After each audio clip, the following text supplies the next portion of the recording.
3년간 지속된 6.25 전쟁으로 우리나라 국민들이 고통받고 있을 때 세계 22개국이 유엔군에 참여하여 우리나라를 도와주었습니다.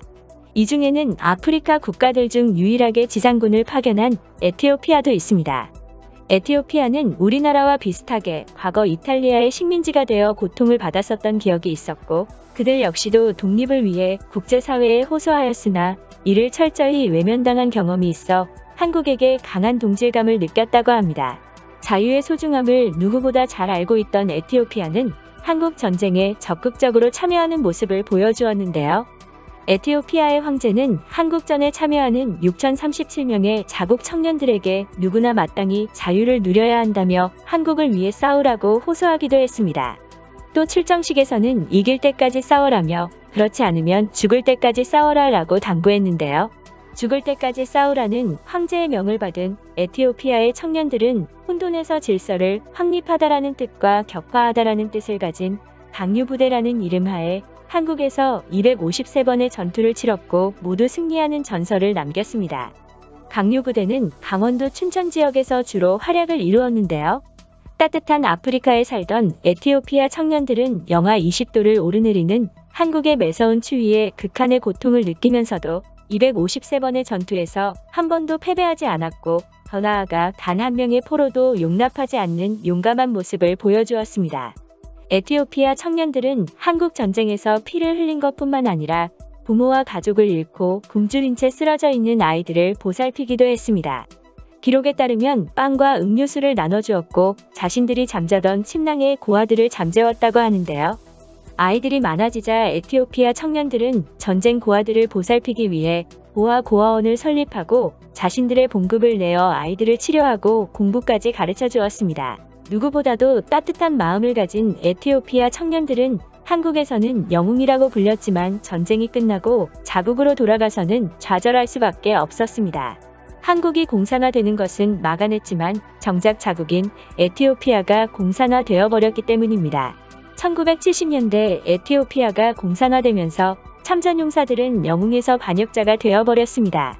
한국전에 참여하여 사회주의 정권인 북한과 맞섰다는 이유만으로 고문을 당하고 재산을 몰수당했으며 사회적 냉대 속의 극빈층으로 살아가게 된 것이죠.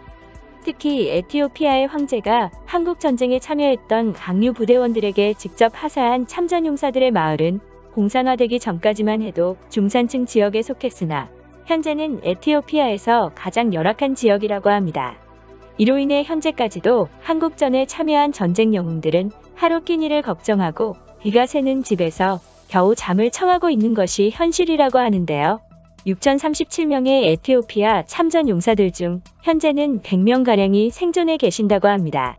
열악한 환경과 고령의 나이로 인해 힘든 시간을 보내고 계신 전쟁 영웅들에게 보답하려는 한국인들의 노력도 현재까지 계속되고 있습니다.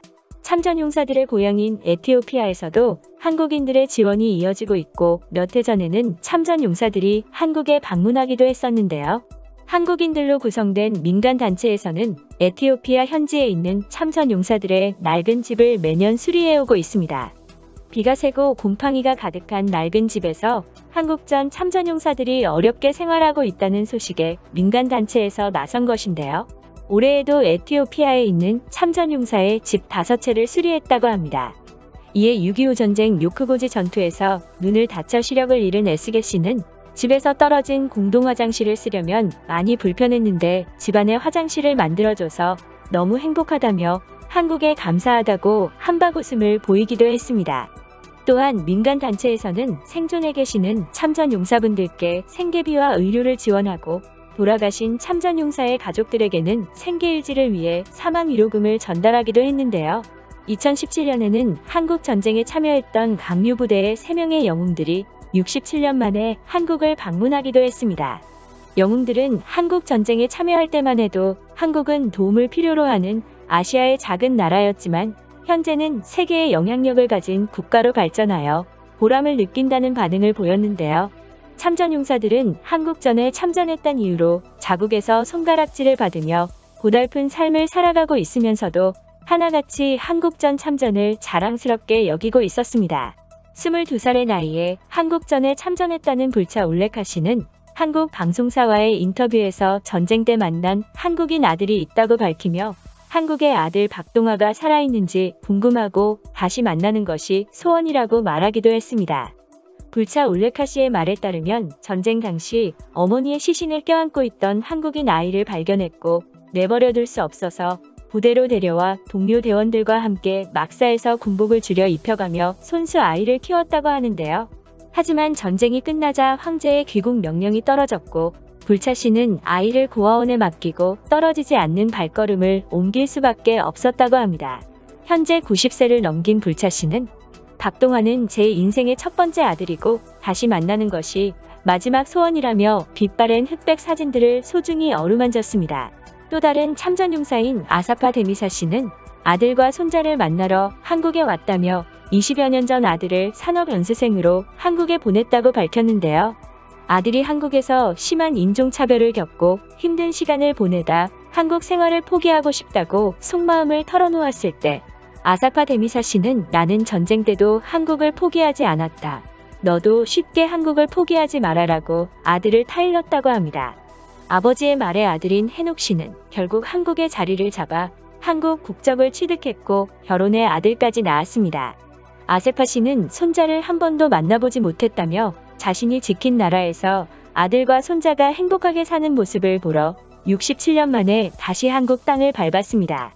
한국에 방문한 세 분 중 마지막 한 분인 일마 벨라처는 당류부대의 소대장으로 참전하여 현재는 전쟁 후유증으로 시력을 잃어가고 있다고 합니다. 벨라처는 한국전에 참전한 자신과 동료들의 이야기를 책으로 남기고 힘들게 수집한 자료들을 대한민국에 기증하는 것이 소원이라고 말했는데요. 그는 한국전쟁에 대해서 기억해줬으면 좋겠다며 한국의 자유를 위해 싸운 에티오피아 청년들의 빛나는 청춘과 자부심을 이제는 대한민국 국민에게 그대로 전해주고 싶다고 말했습니다. 참전 용사들에 대한 대우는 계속해서 논란이 되고 있는데요. 우리에게 자유를 안겨준 참전 용사분들이 합당한 대우를 받으실 수 있길 바라면서 오늘 이야기는 여기까지 하도록 하겠습니다. 제 이야기가 마음에 드셨다면 구독과 좋아요 부탁드립니다. 시청해주셔서 감사합니다.